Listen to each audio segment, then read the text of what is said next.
Hello student, এখন তোমাদের class 12 অর্থাৎ দ্বাদশ শ্রেণীর ইতিহাসের ক্লাস আছে। আজকের ক্লাসে তোমাদের 2 নম্বর অধ্যায় থেকে একটা গুরুত্বপূর্ণ প্রশ্ন আলোচনা করব। প্রশ্নটা তোমরা বোর্ডে দেখতে পাচ্ছ, মার্কেন্টাইল মূলধন বলতে কী বোঝো, এই মতবাদের প্রধান বক্তব্যগুলি আলোচনা করো। এটা 2 নম্বর অধ্যায় থেকে আছে। আজকের ক্লাসে তোমাদের প্রথমে আমি এই মার্কেন্টাইল মূলধন বলতে কি বোঝায়, অর্থাৎ এই মার্কেন্টাইল মূলধনটা কি জিনিস, সেই কনসেপ্টটা তোমাদের প্রথমে বুঝিয়ে দেব। তারপর আমি নোটটা আলোচনা করব, যে নোটটা লিখলে তোমরা 8-এর মধ্যে 8 অবশ্যই পাবে। তাহলে প্রথমে তোমরা এই যে কনসেপ্ট অর্থাৎ মার্কেন্টাইল মূলধন, এই বিষয়টা তোমরা বুঝে নাও। একটা ছোট্ট গল্প তোমরা প্রথমে শুনে নাও, যেই মার্কেন্টাইল মূলধন সম্পর্কে একটা ছোট্ট গল্প। এখানে দেখো, এখানে আমি দুটো এক গোল সার্কেল আঁকলাম, ঠিক আছে। এটা ধরো এ দেশ, এটা ধরো বি দেশ, ঠিক আছে। এ দেশ কি করবে, এ দেশ এখান থেকে সমস্ত খাদ্যদ্রব্য এবং শিল্পের যেসব কাঁচা মাল সেগুলো সংগ্রহ করে রাখবে। কে? এ দেশ। তাহলে এ জিতে যাচ্ছে। পরিবর্তে এখানে সেই শিল্পের যে কাঁচা মাল নিয়েছিল সেইগুলো তৈরি করে যেসব প্রোডাক্ট তৈরি হবে সেইগুলো বি দেশে গিয়ে বিক্রি করবে। এ দেশ কখনো খাদ্যদ্রব্য বা শিল্পের দ্রব্য বি দেশকে দেবে না। এই যে কনসেপ্ট, এইটাকেই বলা হচ্ছে মার্কেন্টাইল মূলধন। আরও ভালো করে দেখো, অর্থাৎ একটা জাতি বা রাষ্ট্র শক্তিশালী হতে গেলে তাকে বিশ্ব বাণিজ্যে একচেটিয়া অধিকার প্রতিষ্ঠা করতে হবে। বিশ্বের যে বাণিজ্য, তাতে একচেটিয়া অধিকার প্রতিষ্ঠা করতে হবে কোনো রাষ্ট্র বা জাতি শক্তিশালী হতে গেলে। এখানে আমি দুটো জিনিস লিখেছি। একটা দেখো, আমদানি কি কমানো। জাতি বা রাষ্ট্রকে শক্তিশালী হতে গেলে তাদের আমদানি কমাতে হবে। আমদানি কমানো কিভাবে যাবে?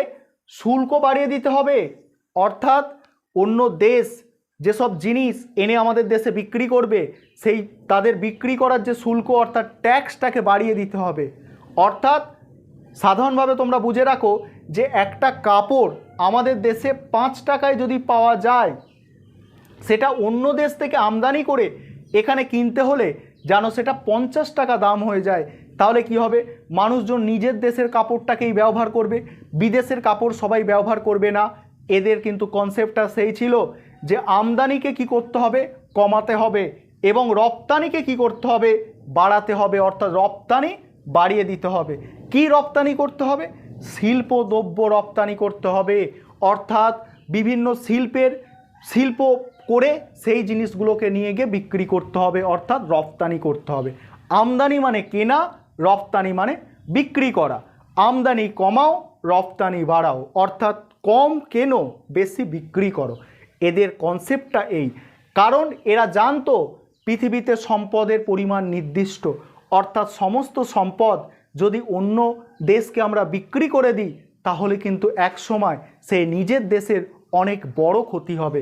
সেই কারণে তারা রপ্তানি বাড়ানোর ওপরে জোর দিয়েছিল এবং আমদানি কমানোর ওপরে জোর দিয়েছিল। অর্থাৎ আমদানি কমাও, রপ্তানি বাড়াও। কি করবে? কিনবে কম, বিক্রি করবে বেশি অন্য দেশকে। আশা করি তোমরা এটা বুঝতে পারলে। এবারে এখানে এই মতবাদের মূল বক্তব্যগুলো তোমরা একে একে বুঝে নাও। এখানে দেখো, মূল বক্তব্য কি? অর্থনৈতিক নিয়ন্ত্রণ। অর্থাৎ এই মার্কেন্টাইল মতবাদে বিশ্বাসী যারা, যেসব রাষ্ট্র, তারা অর্থনীতিটাকে কি করত? রাষ্ট্রীয় নিয়ন্ত্রণে নিয়ে চলে এলো। এর আগে পর্যন্ত এই যে অর্থনীতিকে নিয়ন্ত্রণ করত বা বাণিজ্যকে নিয়ন্ত্রণ করত, বাণিজ্যের জন্য একটা সংস্থা ছিল গিল্ড, সেই গিল্ডের দ্বারা নিয়ন্ত্রিত হতো। কিন্তু মার্কেন্টাইল কনসেপ্ট আসা থেকে অর্থনীতি রাষ্ট্রের নিয়ন্ত্রণ হয়ে পড়ল। দ্বিতীয়, আমদানি হ্রাস ও রপ্তানি বৃদ্ধি। আমদানি মানে কেনা কমাতে হবে, বিক্রি বৃদ্ধি করতে হবে। এটা একটা মূল বক্তব্য। কৃষিনীতি, এরা কৃষিনীতি এনেছিল। মার্কেন্টাইল মতবাদে বিশ্বাসী সরকার কৃষিনীতি এনেছিল যে কৃষিজ দ্রব্য বিদেশে বেশি রপ্তানি করা যাবে না, তাহলে নিজের দেশের মানুষ কিন্তু না খেয়ে মরবে। এবারে সোনা রূপার গুরুত্ব, এই মতবাদে বিশ্বাসী তারা কি সোনা রূপার গুরুত্বটাকে বুঝেছিল? অর্থাৎ যে দেশ এই সোনা রূপা গুরুত্বটাকে বুঝবে তারা কিন্তু অন্য দেশের থেকে অনেক উন্নত থাকবে। অর্থাৎ যাদের দেশে সোনা রূপো এই যে সম্পদ এর সঞ্চয় বেশি তারা অন্য দেশের থেকে এগিয়ে আছে। সামুদ্রিক বাণিজ্যের ওপর মার্কেন্টাইল মতবাদে বিশ্বাসী সরকার গুরুত্ব আরোপ করেছিল। আর কি করেছিল? অবাধ বাণিজ্য নীতির এরা কি ছিল? বিরোধী ছিল। অর্থাৎ এরা বিশ্বাস করত যে একটা রাষ্ট্রকে ক্ষতি করে আরেকটা রাষ্ট্রের কিন্তু উন্নতি হয়, অর্থাৎ একটা রাষ্ট্রকে দমিয়ে দিয়ে আরেকটা রাষ্ট্রের উন্নতি হয়। তাই জন্য এরা কিন্তু অবাধ বাণিজ্য করবে, অর্থাৎ অন্য দেশ এসে আমাদের দেশে বাণিজ্য করবে, এরকম নীতিতে এরা বিশ্বাসী ছিল না। ঠিক আছে, এবারে তোমরা নোটটাকে বুঝে নেবে। তার আগে বলে রাখি তোমাদের কিন্তু অনলাইন কোচিং ক্লাস চলছে। এই নম্বরে তোমরা যোগাযোগ করে অ্যাডমিশান নিতে পারো। মাসে 200 টাকা করে সেক্ষেত্রে খরচ করতে হবে তোমাদের, এবং সপ্তাহে এই ধরনের ক্লাস 2টো করে পাবে। নোটটা তোমরা দেখে নেওয়ার আগে এই জিনিসটাকে একটু বুঝে নাও যে এই প্রাচ্য আর পাশ্চাত্যর যে ব্যাপার, পাশ্চাত্য মানে এই দিকটা তো ম্যাপের পশ্চিম হয়, এই দিকটা হয় পূর্ব দিক। পৃথিবীটাকে যদি দুটো ভাগে ভাগ করে দাও, একটা হচ্ছে পূর্ব আর একটা হচ্ছে পশ্চিম। পশ্চিমের দেশগুলিকে বলা হতো পাশ্চাত্য দেশ, আর উত্তর আমেরিকা দক্ষিণ আমেরিকা এইগুলো ছিল পাশ্চাত্যের দেশ, ইউরোপ এশিয়া আফ্রিকা এইগুলো ছিল প্রাচ্যের দেশ। চলো তাহলে তোমরা নোটটা দেখে নাও।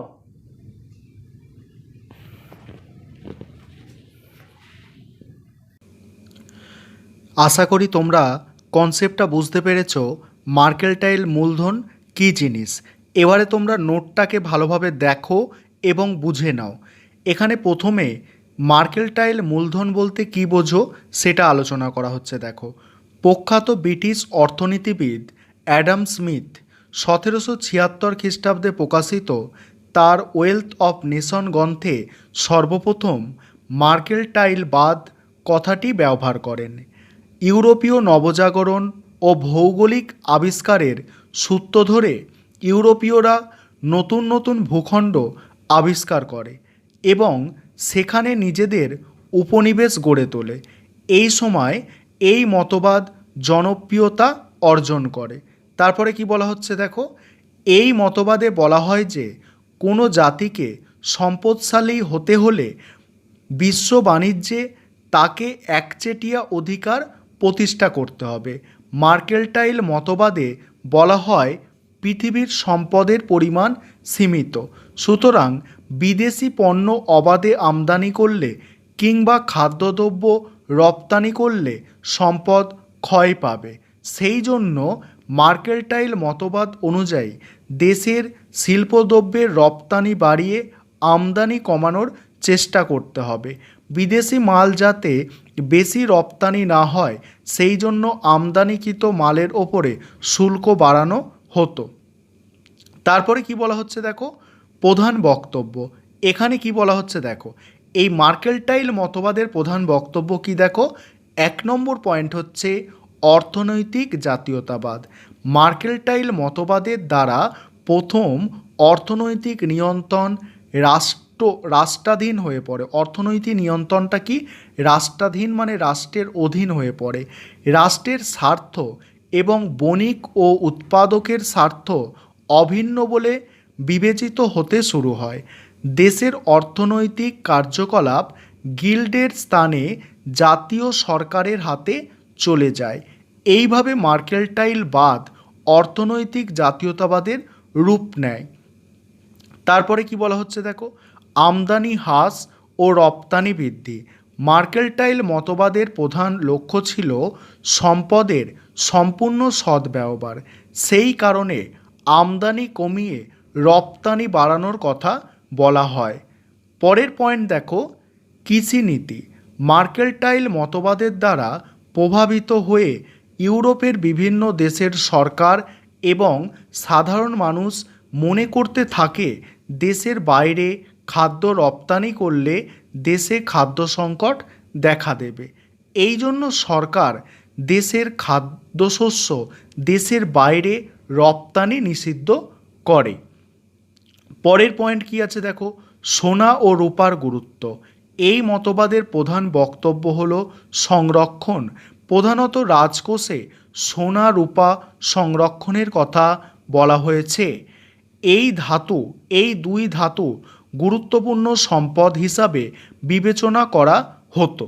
তারপরে কি বলা হচ্ছে দেখো, কোনো দেশের রাজকোষে কত পরিমাণ সোনা বা রূপা আছে সেই নিরিখে সেই দেশের আর্থিক শক্তি নিরূপণ করা হতো।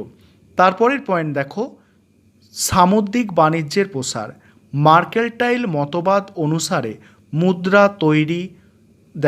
মুদ্রা তৈরি সেনা ও নৌবাহিনীর শক্তিবৃদ্ধির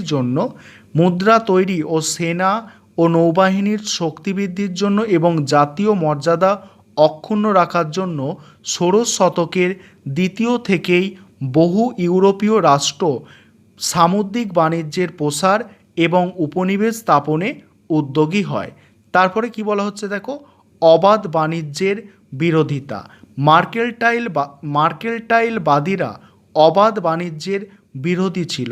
তারা মনে করতেন অন্য দেশের স্বার্থ ক্ষুণ্ণ করেই স্বদেশের সমৃদ্ধি সাধন সম্ভব। উপসংহারে কি বলা হচ্ছে দেখো, Adam Smith, Mark Blaug, Maurice Dobb প্রমুখ মার্কেন্টাইল মতবাদের সমালোচনা করেছেন। ডেভিড হিউম বলেছেন, সঞ্চিত অর্থ ও সম্পদের ভাণ্ডার বৃদ্ধি করে নয়, তা পুনরায় বিনিয়োগের মাধ্যমে দেশের অর্থনীতি শক্তিশালী হতে পারে।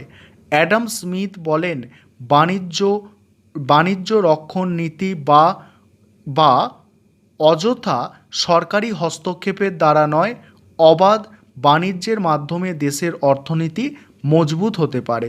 তবে ত্রুটি থাকার সত্ত্বেও এই মতবাদ গুরুত্বপূর্ণ।